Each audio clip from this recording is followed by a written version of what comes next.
Hi there, my name is Dave Falchuk with the Scranton Times-Tribune, and I was asked to chronicle my journey toward chicken ownership. And that journey usually begins with a coop. You need to have everything in place before you bring chickens home, otherwise you're going to be in big trouble. So this is my coop. I'm not a very good carpenter, so I had to purchase plans and sort of customize it. Fortunately, chickens are very non-judgmental when it comes to architecture. So it's not as though they're going to be sitting on their roosts and saying that the 27-degree angle doesn't look quite right. What we basically have here is a 4x4 coop and an enclosed run that's 40 square feet. It's about the optimal size for 4 birds, and it is protected by 18-gauge post-galvanized hardware cloth, which should keep out even the most dedicated predator. Chickens taste good to people, and they also taste good to just about everything else. So I'll show you the coop first. This is where the chickens are going to be spending their evenings and some of their day. I only have one roost here right now, and I'm going to have 2 there. The food and water are really going to be kept downstairs, but when you first bring them home, they're a little bit skittish, and they want to be inside. There's the galvanized waterer, there's the feed, these are pine shavings, and over there are the nest boxes. They are not furnished yet because, frankly, my pullets are only going to be 6 weeks old, and they're not going to be interested in using the nesting box until they are about 20 weeks to lay eggs, which is the goal here. They don't sleep in their nests, they sleep on their roost, which is right here. And over here on the side is the entrance exit, and I have this connected to a cable. They'll open and close to let them in and out and shut them in at night so they're safe from predators. And if we go inside the coop, one of the first features we see is a little chicken swing.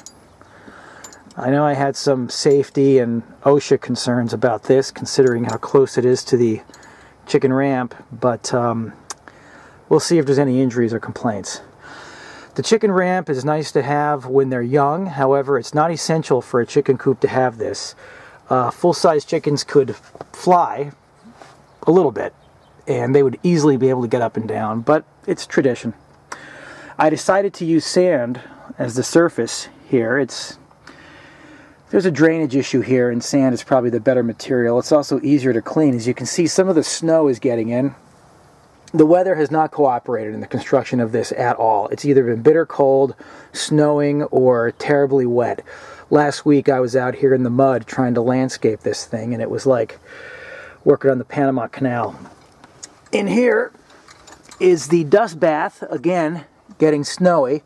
That's a mixture of sand, diatomaceous earth, wood ash, and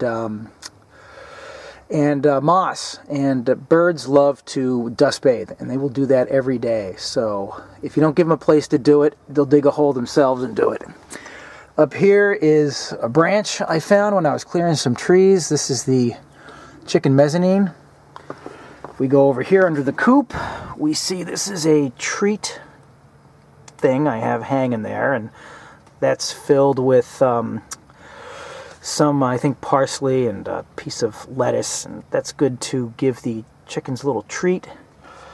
Over here, I don't have it hooked up, but that's an automatic feeder that will allow me to feed the birds from the outside without having to come in here. And I'll put the water close to the door. And over there in the corner, you might see there's some gravel, a gravel dispenser I made. Gravel's essential for the birds' digestion, but I probably don't need that, given that I have this coarse sand. They'll be able to get all the gravel they need from the sand. And I pick the birds up tomorrow, and we will see how they like their new digs. They're very skittish when they get into a new environment, and they are probably going to want to spend a day or 2 in here before they venture outside. So we'll see what they think. Oh, here's access to the next nest box is out here. There's where I will, it is hoped, access the eggs one day.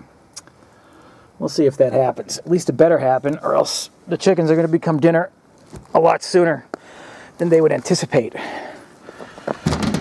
So that's it. Check in later, and we'll see how the 4 pullets enjoy their new home.